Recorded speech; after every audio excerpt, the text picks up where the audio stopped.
Hi student, कैसे हैं आप लोग। मैं संदीप सिंह आपका पुनः वेलकम करता हूं। मैं आज आपको क्लास 10th का चैप्टर 8 त्रिकोणमिति का परिचय पढ़ाने वाला हूं। इसमें सबसे पहले मैं आज आपको त्रिकोणमिति का परिचय ही सिखाऊंगा। आप सब लेसन में आपको बाद में सिखाऊंगा, उसके लिए आप इस वीडियो में बने रहें। मैं आज आपको सबसे पहले त्रिकोणमिति का परिचय बिल्कुल मक्खन, बिल्कुल सरल, बिल्कुल सिंपल तरीके से समझाऊंगा। ठीक है, त्रिकोणमिति का परिचय आपके सामने आपके स्क्रीन पर दिखाई दे रहा होगा। ठीक है जी, चलते हैं क्लास 10th के dear students. Welcome back to Krishna coaching centre 2022। ठीक है, आप सभी का वेलकम करता हूं। सबसे पहले आज हमको मैं त्रिकोणमिति सारणी बहुत सरल तरीके से समझाऊंगा, बिल्कुल सिंपल तरीके से। और त्रिकोणमिति में पढ़ना क्या है, सीखना क्या है, क्लास 10th में अगर आपको 100 मार्क्स अचीव करना है डियर स्टूडेंट्स।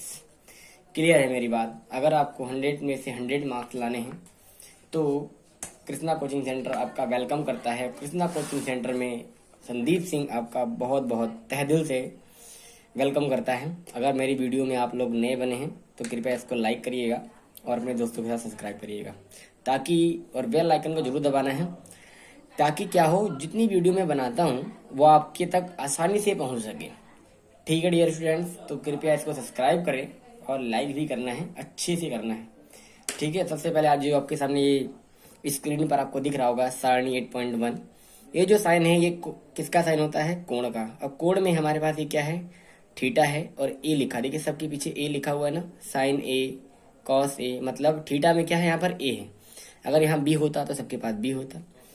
सबसे पहले 0 डिग्री है, 30 डिग्री है, 45 है, 60 है, 90 है। तो सिंपल ट्रिक क्या होनी चाहिए, आपको 15 का पहाड़ा याद होना चाहिए। डियर स्टूडेंट, सबसे पहले आपको 15 का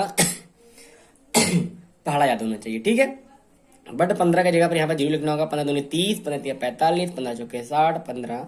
ठीक है, और आपको 75 छोड़ना ही है। ठीक है, 90 हो गया हमारे पास। क्लियर हो गया। उंगलियां होती हैं हमारे पास 5। ठीक है, आपको 5 ही 1 2 3 4 5 हो गया। सही है, 30, 45, 60, 90, 15 के पहाड़े में दो चीजें आपको छोड़नी है। क्या छोड़ना है, एक तो 15 और एक तो 75। क्लियर हो गया है। अब स्टार्ट करता हूं, आपको इस सारणी को बिल्कुल सरल तरीके से समझाऊंगा। ठीक है, इसको आपको डरना नहीं है देखकर। ठीक है, चलिए हम स्टार्ट करते हैं, आपको त्रिकोणमिति की सारणी समझाते हैं। ठीक है जी, चलिए स्टार्ट करता हूं। ये आपके सामने मैं अब दिखाने चल रहा हूं त्रिकोणमिति की सारणी, अच्छे से समझेंगे। चलते हैं। साइन 0, साइन 0 का मान होता है, सबसे पहले आपको एक लाइन तो बहुत अच्छे से याद ही करनी है। साइन 0 का मान 0। 30 की वैल्यू जो होती है वो होती है 1/2, और साइन 45 का जो वैल्यू होता है 1/√2। साइन 60 की वैल्यू जो होती है वो होती है √3/2, और साइन 90 की वैल्यू होती है 1। तो पेपर में अगले नंबर के लिए पूछता है, ऐसा कौन सा त्रिकोणमिति फलन है जिसका मान, सही है, जिसका थीटा का मान बढ़ने पर बढ़ता है। तो आप आंसर में एक नंबर में लिखेंगे क्या है वो, साइन थीटा। देखिए 0/0 था और 90 पर क्या हो गया, 1। हर बार थीटा का मान देखो बढ़ रहा है ना, 0 से 30, 45, 60, 90 हो गया। तो यहाँ पर भी थीटा का मान बढ़ रहा है। अब कॉस की वैल्यू कैसे लिखते हैं, साइन का उल्टा कर देते हैं। ठीक है जी, 0 से स्टार्ट, फिर 1/2, 1/√2, √3/2, और ये हो गया 90। 90 की वैल्यू 1। अब 1 को यहाँ लिखिए और ये √3/2 को यहाँ लिख दीजिए। 1/√2 यहाँ पर हो जाएगा। ठीक है, और ये 1/2 यहाँ हो गया है और 0 यहाँ लिख देंगे। सबसे पहले क्या समझना है कि क्या साइन हमारे पास को बिल्कुल मक्खन है, याद है। 0 का 0 लिख दो, ठीक हो गया। इसका आधा कर दो, ठीक है, 1/2, फिर इसमें रूट लगा दीजिए। अब इस √2 को एक बार ओपन कर दीजिए और यहाँ पर √3 लगा दीजिए। क्लियर हो गया, और 1 का 1, और इसको उल्टा कर दीजिए। देखिए समझ में आ रहा है, 1 आ गया, फिर √3 आ जाएगा, 1/2 ये आ जाएगा, 1/2, और ये 0 आ जाएगा। अब जो tan थीटा है इसकी वैल्यू कैसे निकाली जाए, इसकी वैल्यू निकालते हैं भाग करके। अगर किसी भी संख्या को या किसी भी संख्या में अगर किसी भी संख्या से अगर डिवाइड करें, ठीक है, ठीक है, समझ में आ रहा है। देखो 1 से इसमें डिवाइड करके जितना भी थीटा का आंसर आएगा वो डिवाइड करके आएगा प्यारे बच्चों। ठीक है, देखिए अगर हम किसी भी संख्या में से 0 को भाग देते हैं तो हमारा आंसर क्या आता है जी, अच्छे समझिएगा। किसी भी संख्या से अगर जीरो में आप डिवाइड करोगे तो आंसर क्या आएगा? जीरो। ये आप नोट करिएगा इसको, ठीक है। यहाँ आप लोग नोट में लिख लेना बढ़िया से, समझ में आ रहा है। अगर हम जीरो को किसी भी संख्या से डिवाइड करते हैं, कोई सा भी हो सकता है, तो आंसर जीरो ही आता है। बट इसका एक दूसरा नोट हमें याद करना है, अगर किसी भी संख्या में जीरो से डिवाइड करें तो आंसर क्या आएगा? जीरो नहीं आएगा। आंसर आएगा यहाँ पर इसका अनंत। क्या आएगा इसका आंसर? अनंत आएगा। अच्छे समझिएगा, ठीक है। ये अनंत का साइन हो गया, क्योंकि आज तक साइंस ने भी, जो हमारे साइंटिस्ट लोग हैं, इन्होंने भी नहीं बता पाए हैं कि अगर जीरो से भाग देंगे तो क्या आएगा। अनंत का मतलब कुछ भी आ सकता है, ठीक है, बट वो क्या आएगा अभी तक उसका प्रूफ नहीं मिला है। अब देखिए इसका आंसर डिवाइड करना है ना, 1/2 में इससे डिवाइड करना है, 2 से 2 कैंसिल हो गया, 1/√3 आ गया। अब इसको भी बहुत प्यार से समझाऊंगा, टेंशन ना लें। देखो सेम ये भी है, सेम ये भी है ना, कट जाएगा, आंसर 1 आ जाएगा। जीरो नहीं, 1 आ जाएगा। देखो इसके नीचे भी 2 है हर में, इसके नीचे भी हर में 2 है, 2 से 2 कैंसिल हो गया, तो क्या बचेगा? √3/1 बचेगा। और आपको 1 लिखने की जरूरत नहीं होती। अभी मैंने क्या सिखाया था, अभी नोट में देखिए। अब 0 से 1 में डिवाइड करना है ना, देखिए क्या लिखा है, 0 से 1 में डिवाइड करने पर आंसर में क्या आएगा? क्या आएगा? अपरिभाषित, अनंत, ठीक है जी। अब यहाँ पर आ जाएगा अनंत। क्लियर हो रहा है मेरी बात? सबको समझ में आ रही होगी बढ़िया से। अब यहाँ समझना है, हमारे त्रिकोणमितीय फलन होते हैं टोटल 6। कितने होते हैं जी? 6। साइन हो गया, कॉस हो गया, टेन हो गया। अब इसका अपोजिट होता है, साइन का अपोजिट क्या होता है? अच्छे समझिएगा, साइन का होता है कौशिक। क्या होता है जी? कौशिक थीटा। अगर उल्टा है तो उल्टा। नोट में चीजें लिखा देता हूं, पहले 2 चीज समझ में आ गई नोट में। अब नोट की सेकंड हैंडिंग लिखेंगे आप लोग। यहाँ पर व्युत्क्रम क्या होता है? उल्टा। देखिएगा, जीरो का जो व्युत्क्रम होता है वो होता है अनंत, सही है। और अनंत का जो व्युत्क्रम होता है वो होता है जीरो, सही है। बट एक का जो उल्टा होता है वो होता है 1, और 1 का उल्टा 1, 1 का उल्टा 1, 1 का उल्टा 1। ये दिमाग में घुसा लें, ठीक है। अब देखते रहिए, मैंने क्या कहा, साइन का उल्टा क्या होता है? कौशिक। यहाँ जीरो है तो जीरो का अभी मैंने आपको क्या समझाया, उल्टा क्या होता है? जीरो का उल्टा देखिए क्या होता है? व्युत्क्रम, ठीक है। याद रखना है तो सिंपल तरीका ये भी होता है, अगर 1 अंडे हैं तो 2 अंडे लगा दीजिए। ये लो हो गया। इसका उल्टा क्या हो जाएगा? 1/2 का 2 हो जाएगा। 1 में 1 लिखने की जरूरत नहीं है। देखिए 1/√2 है तो √2 लिख दीजिए। हमारे पास क्या गया? √3/2 है तो 2/√3 लिख दीजिए, ठीक है। और 1 का उल्टा क्या होता है? मैंने भी लिखा था आपको, 1 का उल्टा 1, ठीक है जी। देखते रहिए, 1 का उल्टा 1। इतनी नोट आपको याद रखना है, ठीक है, पेपर में बहुत आता है, ठीक है। आज देखिए डियर स्टूडेंट, मैंने आपको कौशिक तक बिल्कुल सही से क्लियर करा दिया है। वीडियो थोड़ा सा स्किप हो गया, इसके लिए थोड़ा सा सॉरी, ठीक है। अब देखिए कॉस का, देखिए साइन का उल्टा क्या होता है? कौशिक। अब कॉस का उल्टा क्या होता है? सेक होता है, ठीक है जी। अब इसे हमें सारी चीज जितनी लिखनी है, हमें कौशिक, सेक और कॉट, ठीक है, सब क्या होते हैं? उल्टे होते हैं। किसके होते हैं? साइन का उल्टा होता है। साइन का उल्टा क्या होता है? कौशिक। कॉस का उल्टा क्या होता है? सेक। और टेन का उल्टा होता है जी कॉट, ठीक है। बातें अच्छे से समझिएगा, कौशिक तक बिल्कुल सही है। आगे चलिए सेक। अब देखो 1 का उल्टा क्या होता है? 1। और √3/2 का उल्टा क्या होगा? 2/√3 हो गया। क्लियर है? 1/√2 को अगर उल्टा करेंगे तो √2 पर जाएगा और 1 नीचे आएगा। 1 लिखने की कोई जरूरत नहीं है। 1/2 का उल्टा क्या होगा? 2 पर जाएगा और 1 नीचे आएगा, तो 2 लिख सकते हैं। 1 नीचे लिखने की कोई जरूरत नहीं है, मैंने अभी फिर से दोबारा आपको बता रहा हूँ। अब हमारे पास ये क्या है? शून्य या जीरो। जीरो का उल्टा क्या होता है? जीरो का उल्टा होता है अनंत। मैंने आपको नीचे नोट में लिखवा भी दिया है हर एक चीज, ठीक है जी। जीरो का उल्टा क्या होता है? अनंत होता है, ठीक है। अब बारी आ गई 10 के अपोजिट क्या होता है? कॉट। देखिए 10 में क्या होता है? जीरो। जीरो का क्या होता है हमारे पास? अनंत। मैंने क्या कहा है? अगर ये सिंगल जीरो है तो डबल जीरो बनाओ, सीधी सी याद करने की ट्रिक होगी, ठीक है। 1/√3 है तो क्या हो जाएगा? √3 ऊपर जाएगा, 1 नीचे। लिखो या मत लिखो कोई फर्क नहीं पड़ने वाला है। 1 का क्या होता है? 1। √3 का क्या होता है? 1/√3। मैंने क्या कहा? डबल जीरो है, अनंत है, अनंत है, अनंत का उल्टा सिंगल जीरो। डबल जीरो है तो सिंगल जीरो हो गया। ये सारी नोट्स की चीजें आप अच्छे से लिख लीजिएगा। अब आगे मैं चल रहा हूँ आपको कुछ बताने के लिए इम्पोर्टेंट्स, ताकि आपको मैं आज का परिचय बिल्कुल अच्छे से समझा सकूं कि आगे कोई गलतियां आप ना करें। तो वीडियो में बने रहिएगा, जैसा भी आपको अच्छा लगे फिर आप लाइक करिए, सब्सक्राइब करिएगा, ठीक है जी। चलिए आगे आपको कोई बताता हूँ इनका इम्पोर्टेंस और क्या क्या चीज सीखना है। त्रिकोणमिति में है क्या? तीनों कोणों का ज्ञान करना है और तीनों भुजाओं को ज्ञान करना है। ठीक है, ये चीजें हमें सीखनी है, त्रिकोणमिति में अच्छे से सीखनी है। मैंने आपके स्क्रीन पर बना दिया है। ये जो है हमारे पास समकोण त्रिभुज है। कैसा है? समकोण त्रिभुज है। ठीक है, इसमें एक भुजा क्या होगी? समकोण होगी, मतलब 90 डिग्री होगी। क्लियर हो रहा है मेरी बात? एक क्या होगा? 90 होगा। ये जो हमारे पास तिरछी वाली भुजा है इसको कहते हैं कर्ण। ध्यान से सुनिएगा, कर्ण।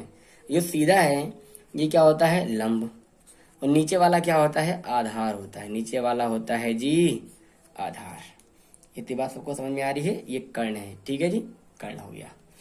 अब जब समझेंगे, अगर थीटा यहां पर बना है, देखिए एक कहानी के लॉजिक से मैं आपको समझाना चाहता हूं कि आप थोड़े से भी कंफ्यूज ना रहें।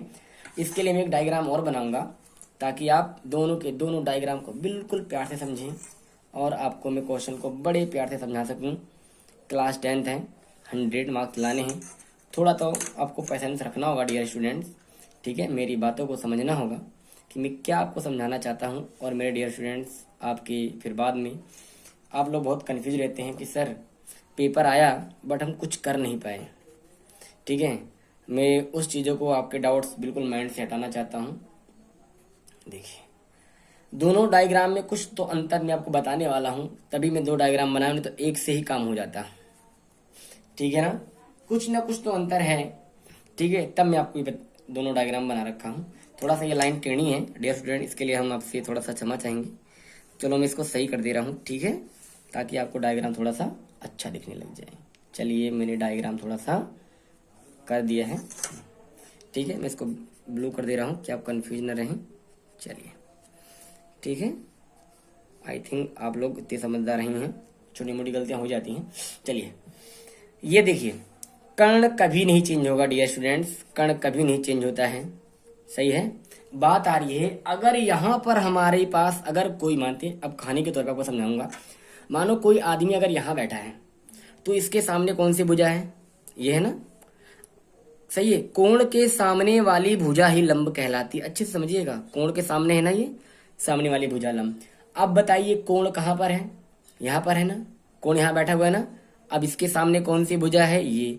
तो मैंने अभी अच्छी से कहा कि जहां पर कोण बना हुआ है उसके सामने वाली भुजा लंब होगी, तो लंब ये वाला होगा कि नहीं होगा? अब हाँ जी, लंब ये वाला हो जाएगा। ठीक है, और आधार हो जाएगा ये। ठीक है, हो जाएगा ना ये? ठीक है, फिर भी बहुत बच्चे कंफ्यूज रहते हैं, सर क्या अगर इसका कोई और सिंपल सॉल्यूशन है तो क्या आप बता सकते हैं? हाँ जी बिल्कुल बताऊंगा। ठीक है, बस आपको करना क्या है, ठीक है, उसके बारे में समझते हैं आगे। यहाँ छोटा सा डायग्राम बना रहा हूँ, ठीक है, ताकि थोड़ा सा वीडियो जल्दी लंबा ना हो और मेरे बच्चों को समझ में भी आना चाहिए। यहाँ मैंने बना दिया बी। अब समझेंगे कि ये वाला कोण यहाँ बना हुआ था ना, देखिए यहाँ पर बना था ना, इस कोण को मैं यहाँ बना दे रहा हूँ। लो, कोई दिक्कत नहीं होगी, बस एक दिक्कत को सोल्व करना है। यहाँ सी था ना, अब सी यहाँ पर लिख दो, ए यहाँ था ना, ए यहाँ लिख दो। लो, कोई चेंजेस नहीं होगा, कोई दिक्कत नहीं होगी। अगर देखिए यहाँ पर अगर कर्ण हमारे पास 5 है, सही है, और आधार कितना था? 4 था, और लंब कितना था यहाँ पर हमारे पास? 3 था। जब आप कोण के मान को बदलोगे डियर स्टूडेंट्स, तो आपकी ये वैल्यू भी चेंज होगी। अब 4 यहाँ लिख दीजिए और 3 यहाँ लिख दीजिए, और आपका कर्ण कभी चेंज नहीं होता है मेरे प्यारे बच्चों। ठीक है, आप टेंशन ना लें, मैं हूं आपके साथ। बस आप लोग चीजों को प्यार से समझना, ठीक है, मजा बहुत आएगा। क्या कोई दिक्कत हुई क्या? देखो कर्ण नहीं चेंज हुआ ना, बस हमने इसको ए को ऊपर कर दिया, सी को नीचे कर दिया। इतना चेंज करने पर ये जो हमारे पास लंब और आधार है उसकी वैल्यू चेंज हो जाएगी। अब कोई दिक्कत नहीं है, कर्ण कर्ण है, लंब लंब हो गया और आधार आधार है। कोई डाउट है? नहीं। ठीक है जी, आगे समझते हैं। अब इसके बाद आता है, हम सीखने वाले हैं पाइथागोरस सूत्र। पाइथागोरस सूत्र, पाइथागोरस जी ने समकोण त्रिभुज के लिए एक सूत्र बनाया। उसमें 3 भुजाएं थी हमारे पास। ये जो भुजा है, जो कर्ण की भुजा होती है, कर्ण की भुजा का वर्ग, शेष 2 भुजाएं, शेष 2 भुजाएं कौन सी हो गई? आधार हो गई। क्या हो गई जी? आधार। लिख दिया आधार, प्लस, ठीक है, लंब। क्या हो गया? लंब हो गया। ये पाइथागोरस जी का सूत्र है। ठीक है। अगर आपको कभी भी कोई तीनों में से कोई सी भी भुजा निकालनी है, आप पाइथागोरस सूत्र लगाइएगा। क्या लगाना है? पाइथागोरस सूत्र लगाना है। तुरंत पाइथागोरस जी को याद करिए, वो आपका आंसर निकाल देंगे। अगला सूत्र, ये दूसरा हो गया। अब अगला सूत्र समझाता हूं। अब देखिए सिंपल ट्रिक है, आपको याद रखना है LAL बट्टे KKA। अब कहोगे सर ये क्या हो गया, लाल पीला नीला लिख दिया आपने। सही है, लाल बट्टे कक्का मतलब लाल बट्टे कक्का मतलब, ठीक है, लाला आम लाया कच्चा कच्चा आम। कहोगे सर ये कच्चा पक्का कहाँ से चल रहा है, ट्रिग्नोमेट्री में कच्चा पक्का कहाँ से जा रहा है। ठीक है बेटा जी, कच्चा पक्का से ही हमारे सारे क्वेश्चन सॉल्व होने वाले हैं आज, ये मेरा वादा है। कच्चा पक्का ही करके सारी चीजें सिखा देंगे। ठीक है, हमारे पास त्रिकोणमिति फलन है टोटल 6। त्रिकोणमिति त्रिकोण मिति फलन हमारे पास कितने हैं जी? टोटल 6 हैं। कितने हैं? 6। कितने हैं? 6। अच्छे समझते रहना, बहुत मजा आने वाला है। ठीक है, एक होता है साइन, एक होता है कॉस, एक होता है टेन। आप उनका साइन लगाइएगा। लिख दिया, साइन लिखा, कॉस लिखा, टेन लिखा। अब टेन का उल्टा क्या होता है? कॉट होता है। कॉस का उल्टा क्या होता है भैया? सेक होता है।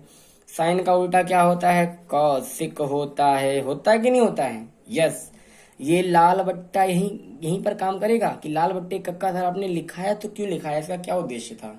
मेरे प्यारे बच्चों, सब कुछ मक्खन करेंगे, बस आप लोग वीडियो को लाइक करना और वीडियो को स्किप नहीं करना है।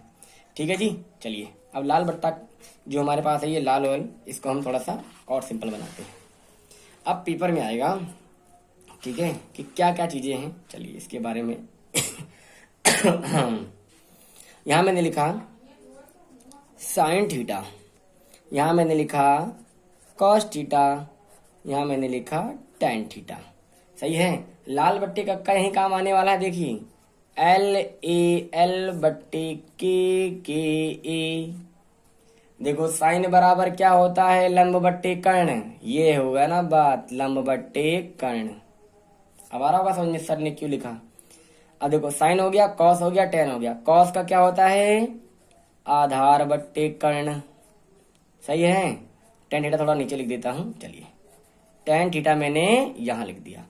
साइन के लिए लंब बट्टे कर्ण, कॉस के लिए आधार बट्टे कर्ण और टेन के लिए लंब बट्टे आधार। कोई डाउट है मेरे डियर स्टूडेंट्स? नहीं है, नहीं चाहिए। सही है। अब साइन का जो उल्टा होता है, मैंने आपको सिखाया ना, साइन का उल्टा क्या होता है? बताओ बताओ बताओ। कॉसिक। कॉस का उल्टा क्या होता है? सेक होता है जी। क्या होता है? सेक। और टेन का उल्टा क्या होता है? कॉट। ठीक है, अब इसके ऊपर एक क्वेश्चन भी कराऊंगा तो और समझ में आएगा, परेशान नहीं होना। अगर ये देखो लंब बट्टे कर्ण हैं, देखो साइन कॉस टेन हो गया, लिखा दिया। साइन का उल्टा क्या होता है? कॉसिक। अगर ये लंब बट्टे कर्ण है तो बेटा जी, भैया जी, दीदी जी, तो ये कर्ण बट्टे लंब होगा। अगर कॉस आधार बट्टे कर्ण है तो ठीक है, तो ये कर्ण बट्टे आधार होगा। कोई दुश्मनी है? नहीं है। क्वेश्चन को सॉल्व तो करो, सब सॉल्व हो जाएगा। ये लंब बट्टे आधार है ना, सही है, तो इसका आंसर क्या होगा? आधार बट्टे लंब होगा। ठीक है, अब इसी पर एक क्वेश्चन कराऊंगा ना, बिल्कुल मक्खन हो जाएगा। ठीक है, चलिए देखिए कैसे। हमारे पास ये डायग्राम रहा, थोड़ा सा बड़ा बना देता हूं ताकि आप लोग को मजा आए। ए हो गया, बी हो गया, सी हो गया। ठीक है, आपको तो पता है ना, इसका नाम क्या था? कर्ण दे रखा है 5 सेंटीमीटर, ये 4 सेंटीमीटर, ये 3 सेंटीमीटर। अब मैं बोलूंगा sine cos tan cot sec cosec की वैल्यू बताइए। ठीक है, पेपर में आएगा। अन्य त्रिकोणमिति फलन ज्ञात कीजिए। एक दिया गया होगा, 5 आपको अलग से बताने होंगे। ठीक है, लिखो कैसे लिखना है। साइन थीटा बराबर, यहाँ देखो मैंने इस बार थीटा यहाँ बनाया है तो लंब यही होगा ना। साइन बराबर क्या होता है? लंब बट्टे कर्ण। लिख लो जी, पहले लिख लिया करो, गलती नहीं करनी है, बहुत पैसेंस से काम करना है। साइन कॉस और हमारे पास हो गया टेन। ठीक है, लाल को याद करो, लंब बट्टे कर्ण लिख दिया। सही है, फिर कॉस बराबर क्या होगा? आधार बट्टे कर्ण, जी लिख दिया, आधार बट्टे कर्ण, कोई गलती नहीं। फिर टेन का लंब बट्टे आधार लिख दिया जी, लंब बट्टे आधार। अब यहाँ से दिख देख कर लिख दो फटाफट, गलती नहीं करनी है। ठीक है, लंब कितना था? 4, कर्ण कितना था? 5, आधार कितना था 3, सही है। और कर्ण कितना था हमारे पास 5, लंब कितना है 4, आधार कितना है 3। कोई दिक्कत डियर स्टूडेंट नहीं होनी चाहिए, ठीक है। साइन का क्या होता है, साइन का क्या होता है कॉसिक, क्या होता है जी कॉसिक, ठीक है। और हमारे पास क्या होता है फिर कॉस का सेक। टेन का क्या होता है जी कॉट होता है, क्या होता है कॉट। अभी कराया गया था नहीं कराया गया था, मजा आ रहा होगा आप लोग को, ठीक है। लंब बट्टे कर्ण हैं तो कर्ण बट्टे लंब हो जाएगा। यहाँ आधार बट्टे कर्ण हैं तो कर्ण बट्टे आधार हो जाएगा, ठीक है। हाँ कौण बट्टे क्या है हमारे पास कौट बट्टे, लंब बट्टे आधार हैं तो आधार बट्टे लंब लिख दीजिए डियर स्टूडेंट्स। देखो अब यहीं पर 4/5 है तो 5/4 लिख दो, क्या चला जा रहा है कुछ नहीं ना। 3/5 है तो 5/3 लिख दो। 4 क्या है 3 तो 3/4 लिख दीजिए डियर स्टूडेंट्स। आगे के क्वेश्चन इतने मक्खन कराऊंगा, आपको बहुत मजा आने वाला है। अगर वीडियो अच्छी लगी हो तो प्लीज सब्सक्राइब करिएगा, लाइक करिएगा, सही है। कृष्णा कोचिंग सेंटर आपका फिर से वेलकम करेगा, सही है। बेल आइकन को जरूर दबाना है ताकि मेरी सबसे पहली वीडियो आप तक पहुंचे, ठीक है जी। Thank you thank you thank you thank you.